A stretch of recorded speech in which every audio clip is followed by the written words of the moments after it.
अगर आप गंदी फिल्में देखने के आदी हैं या मुश्तज़नी छोड़ना चाहते हैं या सेक्स की हवस ने आपको परेशान किया है तो आपके लिए ये वीडियो बहुत अहम है, क्योंकि इस वीडियो में हम बताएंगे मुश्तज़नी से तौबा करने का तरीका और मोबाइल फ़ोन में फहाशी से दूर रहने का तरीका।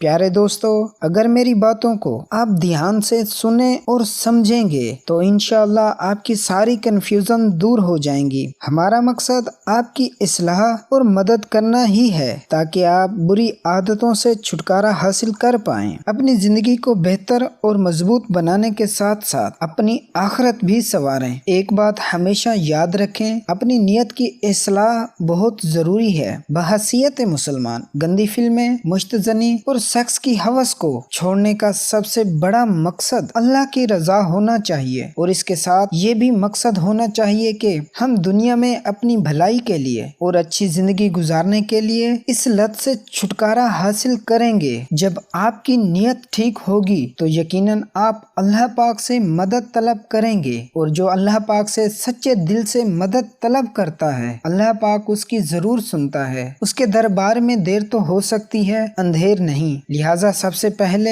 अल्लाह पाक से मदद मांगे, सच्ची तौबा करें। नबी अकरम सल्लल्लाहु अलैहि वसल्लम ने इरशाद फरमाया, जब बंदा गुनाह करता है तो उसके दिल पर एक सियाह नुक्ता पड़ जाता है। अगर वो गुनाह छोड़कर तौबा कर लेता है तो उसका दिल साफ हो जाता है। अगर वो गुनाह पे गुनाह किए जाता है तो वो सियाही बढ़ती जाती है, यहाँ तक कि उसके पूरे दिल पर छा जाती है। प्यारे दोस्तों, तौबा इस्तग़फ़ार के बाद अपने दीनी फ़राइज़ खास तौर पर नमाज का एहतमाम करें। और अभी से अगर आप एंड्रॉइड फ़ोन इस्तेमाल कर रहे हैं और व्हाट्सएप पर किसी फहाशी ग्रुप के एडमिन हैं तो तमाम मेंबरान को रिमूव करके ग्रुप डिलीट कर दें, और अगर आप किसी फहाशी वाले ग्रुप के मेंबर हैं तो ग्रुप लीव कर दें। उन सब दोस्तों से दूर हो जाएं जो आपको फहाशी भेजते हैं। अगर आप फेसबुक पर किसी आईडी से फहाशी फैला रहे हैं या किसी लड़की के नाम से आईडी बना रखी है तो उस आईडी को डिलीट कर दें। अगर आपका कोई ऐसा दोस्त है जिसकी आईडी से बेहयाई आती है तो उसको ब्लॉक कर दें। इसी तरह इंस्टाग्राम, टिकटॉक में भी ऐसा ही करें। आपके मोबाइल में जितनी भी फाहिश तस्वीरें और वीडियोस हैं उनको आज ही डिलीट कर दें, और हो सके तो एक सादा मोबाइल खरीद लें, वो ज्यादा इस्तेमाल करें। प्यारे दोस्तों, अपनी जिंदगी और सेहत से प्यार करें। अच्छी सेहत से बढ़कर कुछ भी नहीं। अभी से उठें, बुराई और नफ्स के खिलाफ लड़ने के लिए जदोजहद करें। शुरू के दिनों में थोड़ी दिक्कत जरूर होगी, मगर उसके बाद इंशाअल्लाह